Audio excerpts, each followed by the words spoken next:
Je m'appelle Uriel. J'ai été envoyé par Dieu pour des missions de lumière, de sagesse et de jugement. Mais rien ne m'avait préparé au jour où il m'a ordonné « Descends en enfer ». À cet instant, le ciel s'est tu. J'avais déjà affronté des démons, assisté à la chute d'empire, annoncé des révélations sacrées, mais jamais je n'avais franchi les portes de l'abîme. L'enfer, selon les Écritures, est mentionné dans 54 passages sacrés, décrit comme un lieu de pleurs et de grincements de dents, où même l'espérance se dissout dans l'air. Et c'est là que je suis entré, pas en tant que guerrier, mais en tant que messager. J'ai vu des âmes piégées dans des cycles de souffrance. J'ai entendu des cris qui ne résonnent plus dans le temps. Et j'ai ressenti le poids du jugement éternel. Ce voyage m'a transformé. Il m'a brisé. Et il m'a réveillé à des vérités que beaucoup n'oseraient jamais approcher. Aujourd'hui, je te raconte ce que j'ai vu. Parce que le temps est court, et une guerre invisible se déroule juste devant tes yeux, ceci n'est pas qu'une histoire de plus, c'est un appel, et il pourrait bien être le plus important de toute ta vie. Nous vivons une époque où beaucoup cherchent la lumière, mais peu ont le courage d'affronter les ténèbres qu'ils portent en eux. Je le sais, car moi aussi j'ai fui. Pendant des âges, j'ai été le messager de la justice, le gardien de la sagesse, l'instrument de la lumière. Mais un jour, il m'a appelé, et d'une voix qui fit trembler le firmament, il dit simplement « Descends ». Moi, Uriel, celui qui annonce le jugement, j'ai été envoyé là où même le nom de Dieu ne peut être prononcé sans douleur, en enfer. Là, il n'y avait ni trône, ni gloire, seulement des reflets déformés de ce qui fut autrefois humain, et de tout ce que, jusqu'alors, je jugeais d'en haut. Je n'ai pas affronté de dragon, je n'ai pas combattu de démons. J'ai affronté quelque chose de bien plus réel, la douleur qui habite les cœurs brisés. Chaque âme me révélait quelque chose que moi aussi je portais, sans jamais avoir osé le voir. L'orgueil, la froideur, la distance. C'est là que j'ai compris, la vraie lumière ne naît qu'en traversant ses propres ombres. Dans le silence des profondeurs, entouré de cris sans fin, ma mission a changé. Et moi aussi, car aucun être, pas même un archange, ne ressort indemne de l'enfer. Dans cette vidéo, je vais tout te révéler. Qui je suis, pas ce qu'on raconte à mon sujet, mais ce que j'ai découvert en étant jeté dans l'endroit le plus oublié de la création. Pourquoi j'ai été choisi pour descendre, alors que d'autres restèrent dans les hauteurs, et ce que j'y ai trouvé? Entre les gémissements, les chaînes invisibles et les âmes qui avaient de même perdu le souvenir du pardon. Tu entendras ce que les anciens textes cachent. Tu verras, à travers mes yeux, le véritable visage de l'enfer, pas comme une punition, mais comme un miroir. Et à la fin, si tu as le courage de venir jusqu'au bout avec moi, je te laisserai une réflexion. Pas pour t'effrayer, mais pour t'éveiller.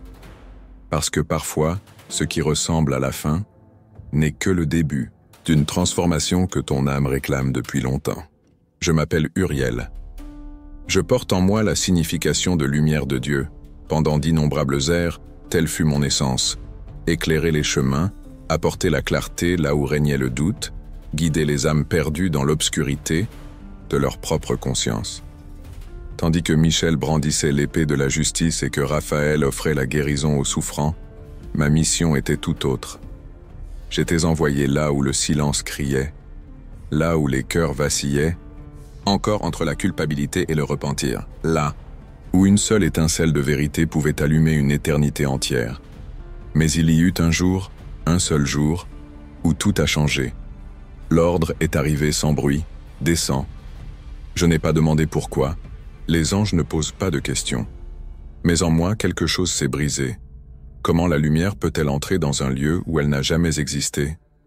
Comment quelqu'un comme moi, né pour révéler, pourrait-il comprendre ce qui vit caché? C'est là que j'ai compris. La véritable clarté ne naît qu'en affrontant l'absence totale de lumière. Descendre n'a pas été une chute. Ce fut un choix, une obéissance, un acte d'amour. Car, aussi contradictoire que cela puisse paraître, même la lumière doit connaître les ténèbres pour en comprendre la valeur. Tandis que beaucoup craignent leur propre ombre, moi, j'ai été envoyé en son cœur. pas pour l'effacer, mais pour découvrir ce qui, en elle, pouvait encore être sauvé. Et peut-être que c'est aussi ton chemin. Toi qui m'écoutes, combien de fois as-tu eu peur de regarder en toi-même? Combien de fois as-tu ignoré les signes, fui la douleur, évité les vérités qui brûlent? La lumière n'est pas absence de ténèbres. La lumière est un choix, un acte de courage, une disposition à marcher au cœur de ce qui t'effraie. Et malgré tout continuer, je suis descendu. Et dans cette plongée, je n'ai pas trouvé de monstre. J'ai trouvé des miroirs. J'ai trouvé des parties de moi que je n'aurais jamais connues si j'étais resté là-haut. C'est cette leçon que je veux te transmettre aujourd'hui. Ne crains pas les ténèbres. Ne fuis pas ce qu'il y a de plus sombre en toi, car c'est là que tu découvriras la profondeur de ta propre lumière. Et quand tu accepteras cette vérité, quand tu cesseras de lutter contre ce qui vit en toi, tu comprendras, toi aussi. Les ténèbres n'ont jamais eu de pouvoir. Elles attendaient seulement que tu aies le courage d'allumer ta lumière. L'appel interdit. Tous les appels ne viennent pas avec gloire. Certains arrivent comme un murmure qui tranche l'âme. Quand j'ai reçu l'ordre, le ciel s'est tu, même Michel n'a rien dit, même Raphaël n'est pas venu. Les autres archanges m'ont seulement regardé, avec un mélange de respect et de stupeur. La mission était claire et interdite aux yeux de beaucoup. Descends dans l'abîme. Porte mon message à ceux qui se sont détournés de mon visage. Je savais ce que cela signifiait. Ce n'était pas un simple voyage. C'était une traversée jusqu'au reste des jours de la rébellion. L'abîme. Là se trouvaient les veilleurs. Ceux qui se sont laissés corrompre, qui ont touché la terre et oublié le ciel. Ceux qui ont enseigné aux hommes ce qu'ils n'auraient jamais dû savoir. Des anges qui ont échangé la lumière éternelle contre une passion passagère. Et le prix de cette chute résonne encore aujourd'hui dans l'esprit humain. Certains textes anciens disent que ma mission était de leur annoncer le jugement. D'autres disent que je devais les affronter, ou leur rappeler qui ils étaient avant la chute. Mais aucun texte ne peut traduire ce que j'ai vu en posant le pied là-bas, car en ce lieu, même le temps semblait blessé. Les voix qui résonnaient ne demandèrent pas pardon. Elles hurlaient. Des souvenirs, des fragments d'un passé glorieux, aujourd'hui oublié. Et moi qui avais été façonné pour porter la lumière, je me suis retrouvé face au poids du choix, accomplir l'appel ou reculer. L'as-tu déjà ressenti? Cette intuition qui dérange, cette tâche qui te hante mais que tu sais au plus profond de toi être la tienne, pas par punition, mais parce que toi seul peux l'accomplir. Beaucoup fuient ces appels, ils choisissent le chemin le plus facile. Mais je te le dis avec l'éternité pour témoin, la vérité ne libère que lorsque tu as le courage de l'affronter. Je suis descendu, non parce que j'étais fort, mais parce que j'ai obéi. Et là, parmi les échos de la rébellion, parmi ceux qui brillaient autrefois plus que le soleil, j'ai compris que la chute ne détruit pas l'essence, elle ne fait que la réduire au silence. Ma mission était d'éveiller, et peut-être que c'est cela aussi qu'on te demande aujourd'hui. Regarde l'appel que tu évites. Cette conversation difficile, cette décision que tu repousses, ce changement que tu sais devoir accomplir. Répondre à l'appel de la vérité fait mal. Mais c'est aussi ce qui commence la guérison. L'enfer selon les textes anciens, quand on parle de l'enfer, beaucoup imaginent des flammes éternelles, des cris, des tourments. Mais ce que j'ai trouvé était encore plus troublant, le silence. L'enfer, ce n'était pas seulement le feu, c'était l'absence de sens, l'absence de voix, l'absence de Dieu. Selon les anciens, il portait de nombreux noms. Les Hébreux l'appelaient Sheol, le lieu des morts, où les âmes attendaient le jugement. Dans le livre d'Hénoch, c'était là que les anges déchus étaient enfermés, loin de la création, plongés dans leur propre chute. Dans l'Apocalypse, Jean décrivait l'abîme comme la prison de Satan, scellée jusqu'au moment désigné. C'est vers cet endroit que j'ai été envoyé, et j'ai emporté avec moi ce que j'ai toujours été, lumière, mais lorsque j'ai franchi le seuil, elle n'a pas brillé. Les ténèbres n'étaient pas simplement l'absence de lumière. Elles étaient une conscience étouffée, l'écho de décisions jamais affrontées. La douleur de savoir et de choisir malgré tout la chute. Là, j'ai compris que l'enfer n'était pas un brasier pour les méchants. C'était un miroir pour ceux qui refusent de se regarder. Et même moi, issu de l'essence du Très-Haut, j'ai senti ce poids. J'ai ressenti l'isolement, le doute, et cette question murmurée dans l'obscurité. Et si c'était toi, peut-être que tu n'as jamais visité un tel abîme avec tes pieds. Mais en toi-même, quel lieu de ton âme te semble trop sombre pour y entrer? Quel souvenir gardes-tu enfermé, de peur de ce qu'il pourrait révéler? Quelle décision? As-tu repoussé si longtemps, qu'elle est devenue silence? L'enfer pour les anciens était un lieu d'attente, pas de punition, mais de confrontation. Et aujourd'hui, je te le dis, nommer tes ombres est la première étape pour libérer ta lumière. Lorsque tu trouves le courage de dire à voix haute ce que tu crains le plus, lorsque tu regardes en face les lieux où tu te caches toi-même, l'obscurité perd son pouvoir. Je suis entré là comme messager, mais j'en suis ressorti comme témoin. Témoin que, même dans le silence le plus profond, quelque chose attend d'être racheté. Et peut-être que ce que tu veux le plus oublier est justement l'endroit où Dieu veut commencer à te transformer. La rencontre avec l'indicible, il existe des choses que même les cieux ne peuvent décrire avec des mots. Et c'est cela que j'ai trouvé au fond de l'abîme.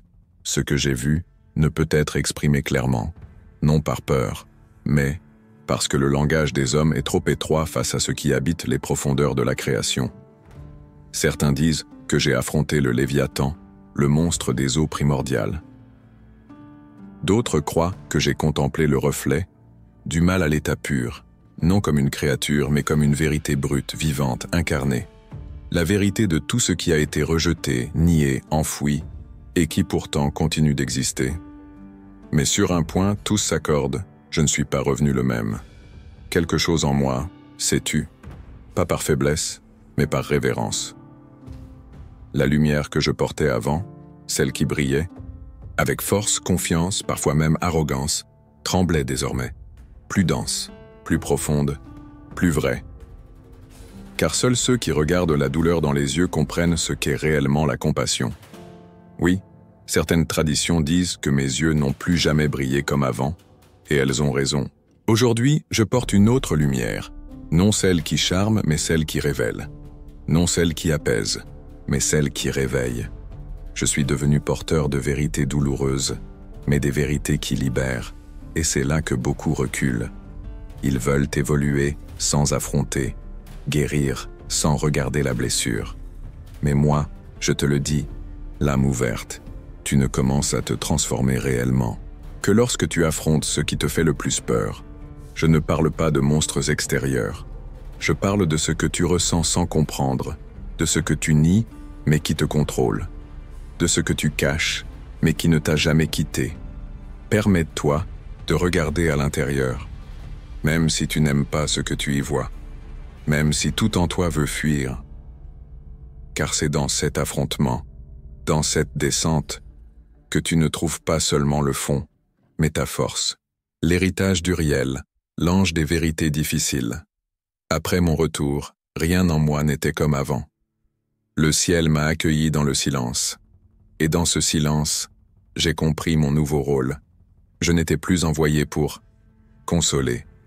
J'étais envoyé pour révéler, pour montrer ce que personne ne veut voir, mais que tous, tôt ou tard, devront affronter. Je suis devenu le messager des vérités difficiles, l'ange qui ne soulage pas, mais qui montre le chemin, celui qui ne parle pas avec douceur, mais qui allume des lumières dans les pièces verrouillées de l'âme. Depuis, je me manifeste là où règne la confusion intérieure.